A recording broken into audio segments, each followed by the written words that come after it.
Hello, this is the Tachibana Corporation, and today we are doing a video tutorial on how to turn off 5G for those of you with the brand new iPhone 12s. So let's get started here. So you're going to start in your settings, and then you're going to click on cellular, and then the option will be inside cellular data options. And then here, you're going to go to voice and data.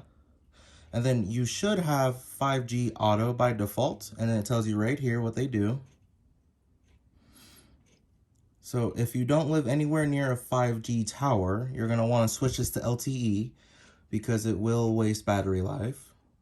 And then once you've done that, you're going to hit back, make sure it says LTE right here, and then you're going to switch to data mode.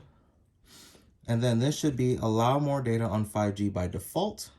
You're going to want to click standard, and here this will tell you what they do. And then once you've done that, it should say standard and LTE. And then at this point, you should be ready to go. And then it'll help you save battery life, a lot of battery life. And I believe that is the end of our tutorial. Let us know down in the comments what you would like us to do a tutorial on next. Catch you guys next time.